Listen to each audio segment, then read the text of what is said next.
Hi, this is Jean.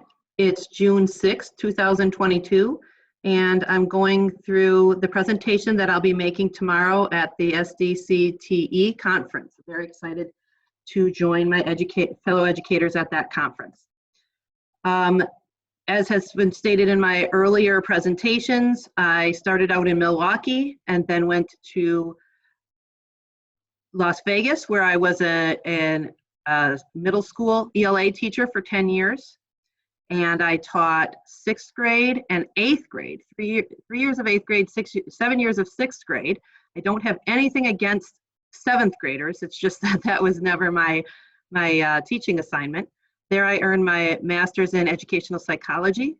Recently, I earned a dyslexia certificate from the University of Florida. And other educators and I were involved with starting and maintaining the South Dakota branch of an International Science of Reading Facebook page. I really encourage you to listen to my original presentation. It's slightly over an hour in 2 parts. And the reason why I have part 2 so large is because I see that more than twice as many people have clicked on part 1 than have clicked on part 2, meaning somewhere I lost them, maybe in the first few minutes, who knows. But I really encourage you to listen to both parts of that presentation, because part 1 gives you an overview of what the science of reading is and isn't, and part 2 gives the practical application. So it really is one whole presentation to listen to together. You can listen to it while you're washing dishes or whatever, and I also have the Google Slides attached underneath the presentation in YouTube, so then you can go back and click through the slides and click on any links that you'd be interested in. One thing that I did mention in that presentation, and I'm going to mention again, just in case folks didn't get a chance to listen to that presentation, is that the science of reading is just now a completely overused term. Anecdotally, I'd say about half of what you hear or see about the science of reading is not accurate. So you can ignore that. Some people are saying the science of reading says this and that it's not accurate. A lot of folks are saying our product follows the science of reading, and that's just maybe true in one little part of it, but not true for the entire product. It's not going to be helpful for kids learning. So it is a very, very confusing time right now when you hear the term the science of reading. I recommend clicking on that bottom link, which has Dr. Stephanie Stoller talking about the science of reading in 3 minutes. And recently, some groups led by the Reading League have come out with a defining guide. So I purchased this guide in a book form for $10, but you can click on that link there and download it for free. I'm just going to read a little bit out of this booklet so that you can know what the common definition that has been decided on by various organizations is. The science of reading is a vast interdisciplinary body of scientifically based research about reading and issues related to reading and writing. And then as far as scientifically based, there's it shows what the studies had to include in order to be included as something that is science of reading. The research has been conducted over the last 5 decades across the world, and it is derived from thousands of studies conducted in multiple languages. The science of reading has culminated in a preponderance of evidence to inform how proficient reading and writing develop, why some have difficulty, and how we can most effectively assess and teach, and therefore improve student outcomes through prevention of and intervention for reading difficulties.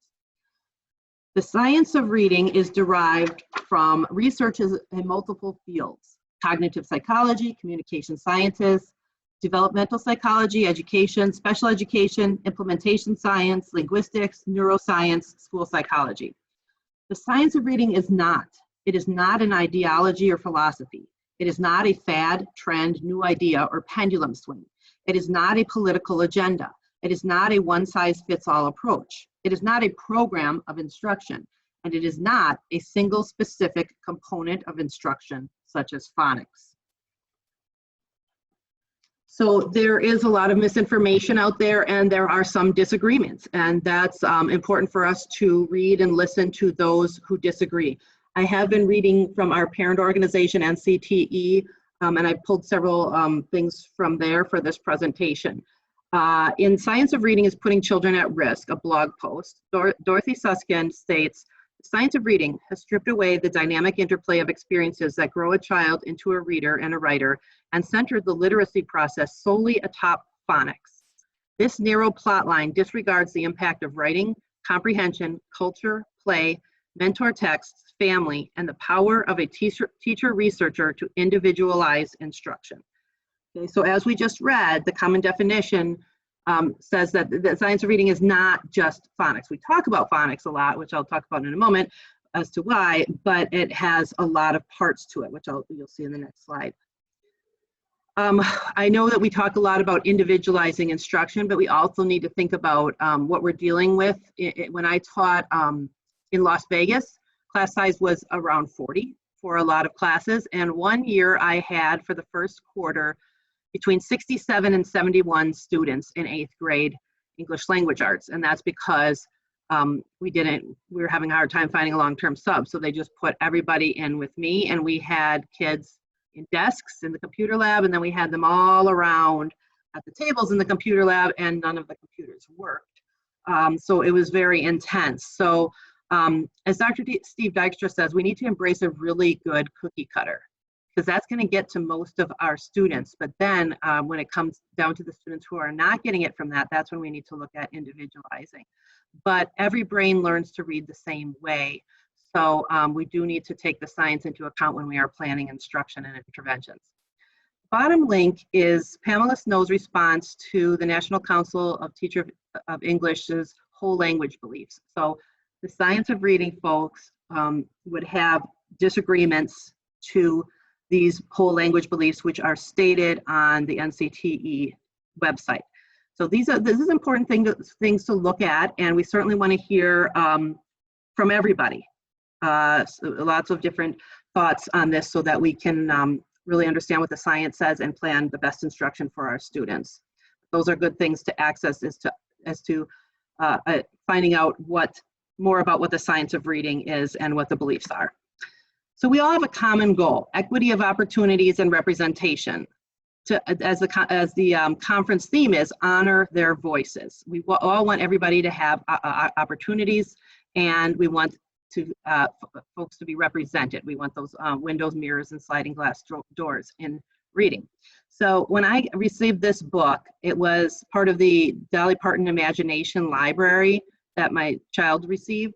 And I was just absolutely blown away when I got to this page that has a picture of a garbage can. And you can see the child's getting off the bus, just walking by the garbage can. And that garbage can looks like the garbage cans where I grew up on the north side of Milwaukee.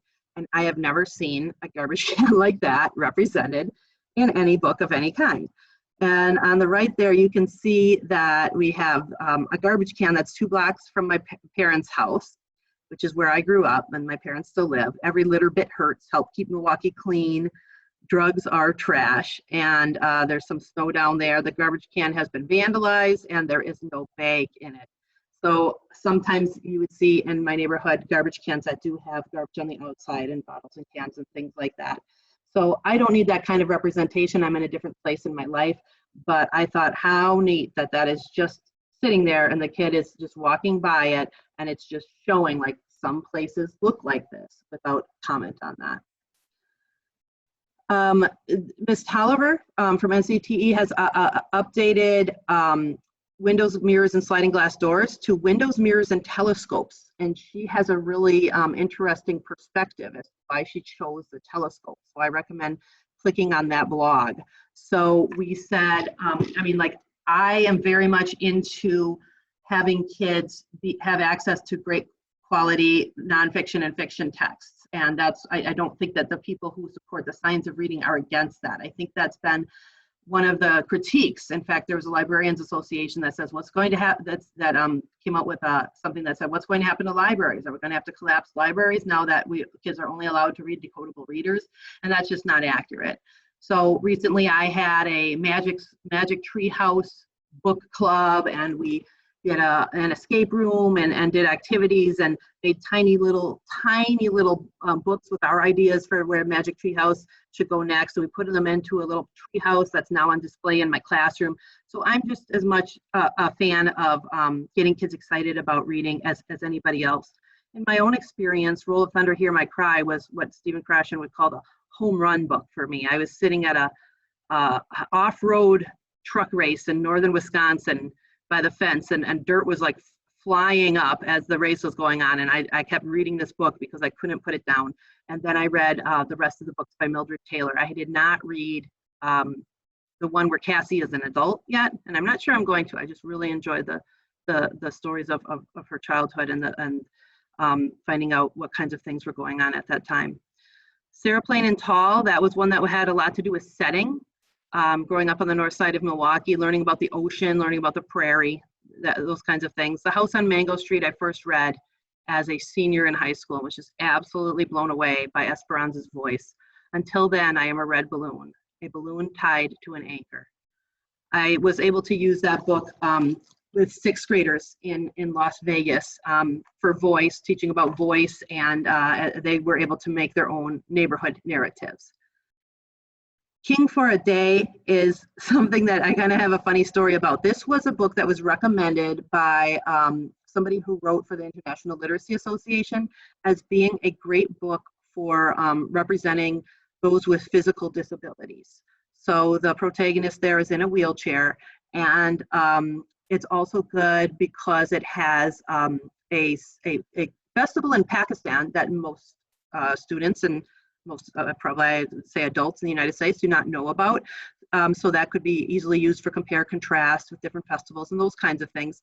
But when I got the book, they kept talking about the bully, and these guys were defeating the bully, and the bully was doing this, and the bully was doing that, and they were defeating him. And as a parent of a kid who struggles with behaviors, I kept thinking about the bully. Why doesn't somebody help out that bully and give him some social skills so that he's successful? So when we look at literature, we all have our own personal responses as we know. And I just want to make the point that we're not, like, those of us who support the science of reading are not against students having access to this kind of literature. So it's not just about phonics when we talk about the science of reading. But we do talk about phonics a lot. Why? Why do we talk about word level reading so much when the point of reading is comprehension? And that's because so many students are struggling with word level reading difficulties. And here's the slide I was talking about before. I said it was coming up next, but it's actually here. Scarborough's reading rope. And you can see on the bottom, we have the word recognition strands. And for that, we need phonological awareness, decoding, which then builds to automatic sight word recognition so that we don't have to decode each word. And then on the top, we have the language strands, including background knowledge, vocabulary, language structures, verbal reasoning, literacy knowledge. And all of these get woven together over time in a reader until the reader becomes a skilled reader. The reader needs all of these things in order to be a skilled reader. So we who support the studies of the science of reading believe that the language should be gotten at through read-alouds in the early years until students have enough word recognition to access those high-quality texts for themselves. And until that point, students should use decodable readers. So they're taught various high-frequency words and phonics patterns, and then they use those to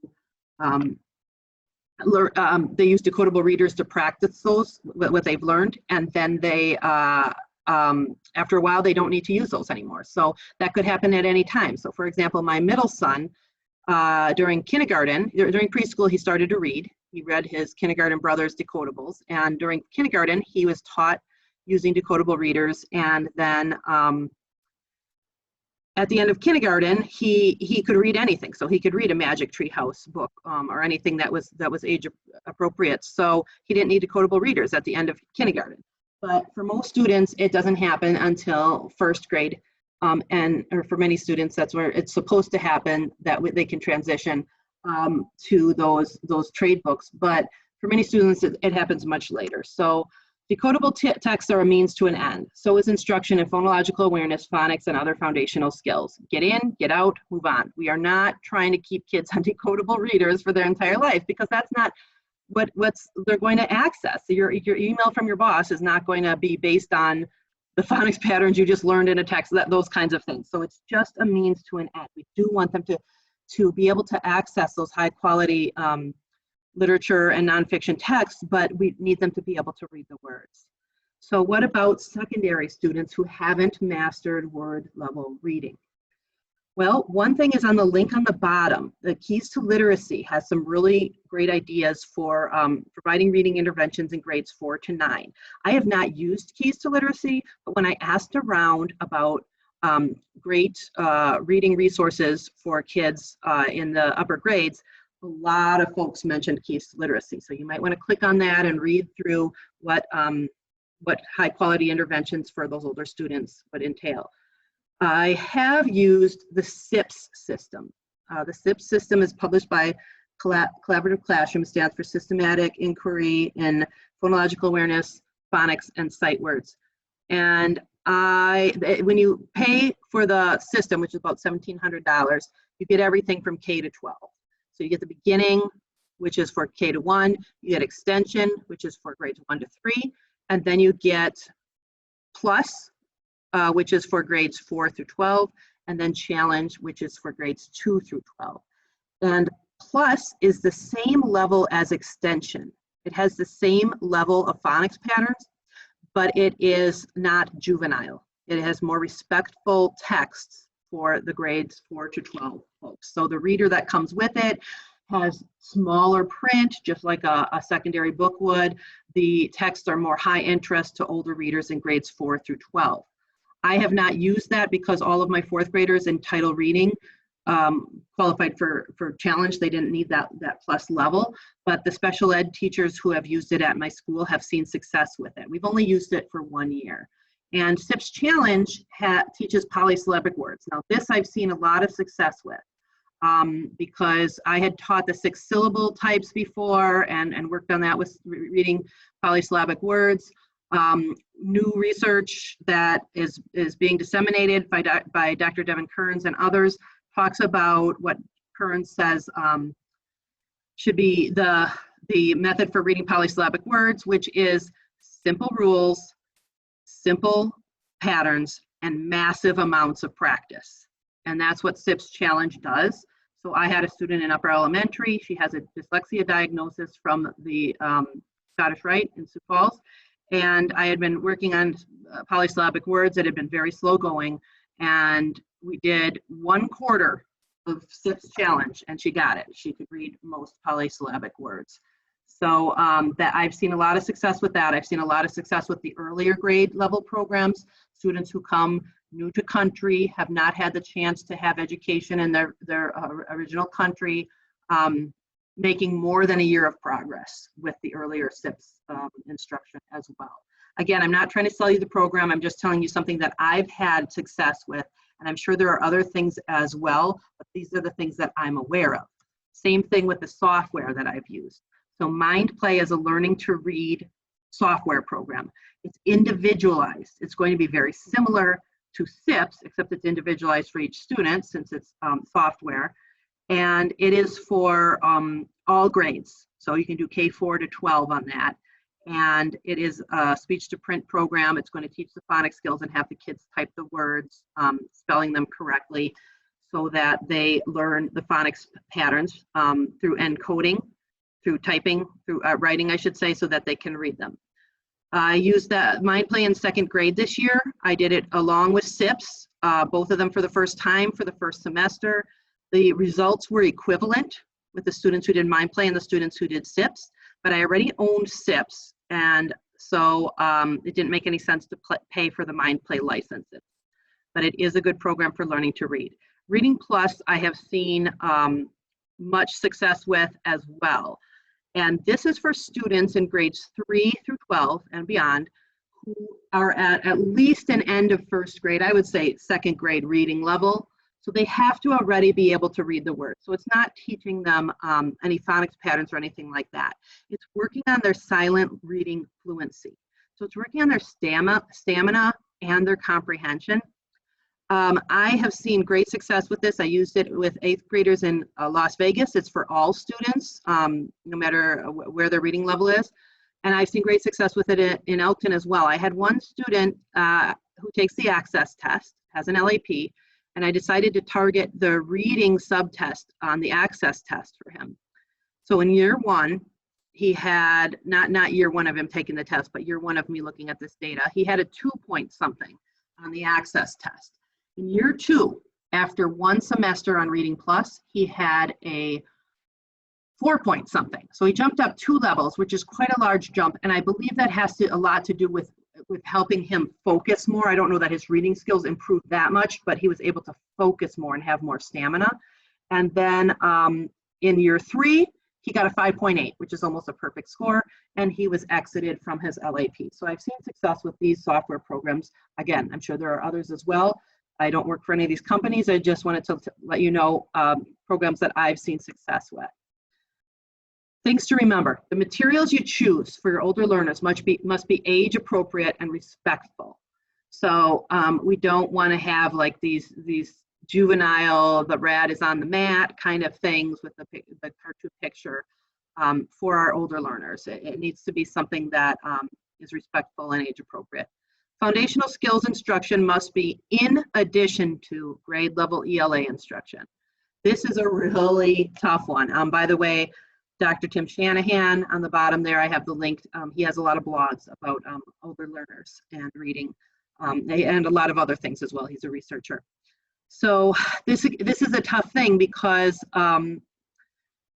we need to, if we have kids who are older but have word level reading difficulties, they still need access to grade level materials and instruction. So this can be a problem with scheduling because they need a certain amount of other credits in other subjects in order to graduate and things like that. And so some people have done it where they take away one of their electives, or they do it during study hall, or they do it after school.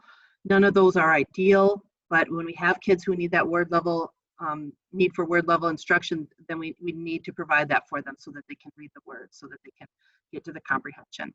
There's also knowledge gaining challenges when you pull kids for word level reading, because if you pull them out of, say, social studies or something like that, now they're missing out on the background knowledge that helps with being able to understand what they're reading. So it is a very difficult thing, and that's why we're trying to get as many kids in early elementary up to level in reading all words, including polysyllabic words, so that we don't have to deal with that at the secondary level. But when we have kids who have that need, we need to provide that for them, but we cannot pull them out of their grade level instruction in reading or English language arts or writing or any of that. We need to give them the double dose. We need to give them both. Here are some trainings that are available right here in our state. Foundational reading training, that's by Dr. Sally Krauser. She has a lot of knowledge about the brain and reading, and that is using the core source book for teaching, and there's a wait list right now. It's in July, and you can get on the wait list, so if anybody is not able to attend, you can go to that.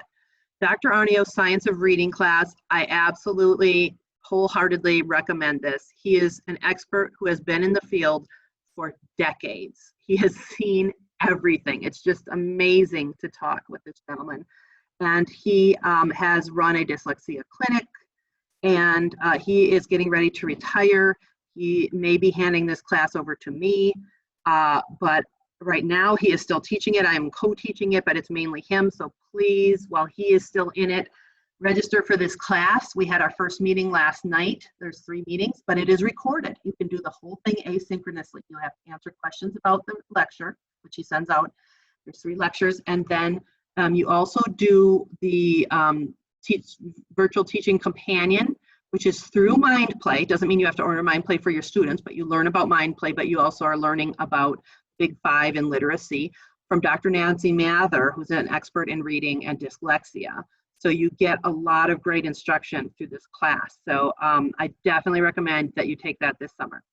I offer book discussions in speech to print. Chapters 1 through 4 will be, I did this last year and I will do this again in fall. Chapters 5 through 8 will be in January and February. And then a book about morphology and its importance beneath the surface of words, written by South Dakota's own Sue Hegland. We will do that again next March and April. Reading is the civil right of the 21st century, according to Dr. Tracy Wheedon in this presentation that's linked here. There's an organization called the Right to Read Project, and they have really thought-provoking articles such as Getting Reading Right for the kids who sued because they hadn't been taught reading well enough during their education, and others who could. And we need to honor their voices, honor the voices of CJ and those like him. If you've heard Emily Hanford's APM reports, there's 4 one-hour podcasts and accompanying articles. That's the thing that kind of got everybody started talking about the science of reading. Listen to those, and you will hear about CJ and other students and what's going on in their lives. And it's very powerful to learn about those students in the context of reading instruction in this country. Humility. We have to acknowledge our limitations in knowledge and in practice. Myself included, I'm very much still learning about best practices and what will work for each student. So things we need to think about: the science of reading. Remember, the science of reading is a body of knowledge that comes from peer-reviewed research studies. That's the science of reading versus the science of teaching reading. So a lot of folks have said we need a science of teaching reading. We need to be able to take what the science of reading is saying and figure out what that means for our classroom instruction. And then there's the science of reading movement. Now, Dr. Mark Seidenberg, who wrote Language at the Speed of Sight and is an expert in reading, has been recently critical of the science of reading movement. That's those of us with our Facebook groups and things like that. And he's saying there's not enough correct application of the science in those groups. People are taking simplistic ideas and running with them. So there is a lot of complexity in this right now. And that quote there from Dr. Seidenberg, I know from experience that when I say anything critical about beliefs or approaches that people value, it creates discomfort. A little discomfort is okay, but panic is not. Sometimes people conclude from a talk that they've been doing everything wrong and want to be told what they should be doing instead. My main message is that people need to think about what they are doing and why, taking into account new information that I'm offering. It isn't, you're all wrong and you should immediately change what you are doing. You're not, and you shouldn't. So I thought that was a very good message as far as it is complex, and we need to just look at what the science is saying and how we can best apply that in our own unique context. So don't let the perfect be the enemy of the good. But still, I'm still thinking about my own practice, and I have been wondering, are we grossly underestimating the role of morphology in all of this and learning to read? According to Sue Hagelin in her book, morphology is not an advanced topic. It's the foundation of the entire spelling system. So there's something called structured word inquiry, and those folks, it's kind of confusing because the science of reading as a body of knowledge, some of the research in structured word inquiry would fall under that. But the structured word inquiry people, they disagree with the science of reading people in that they don't believe that we should be using phonics to teach kids to read, because you get that left to right orientation where you're not looking at the whole word. They think you need to not do whole word memorization reading. That's a different thought entirely, but that you need to look at the structure, the underlying structure of the word when teaching kids to read, and this will be especially helpful for spelling. I was talking to one of the SWI proponents last week, and she said, you know how the science of reading people are upset at Lucy Calkins and Fountas and Pinnell and the reading recovery folks, and they think, oh, why can't they just change over to doing it the right way? And she said, that's how the structured word inquiry people feel about the science of reading people, because the structured word inquiry folks are of the belief that we need to look at more deeply at the word instead of just trying to work from phonology to the print, just going from speech to print and print to speech.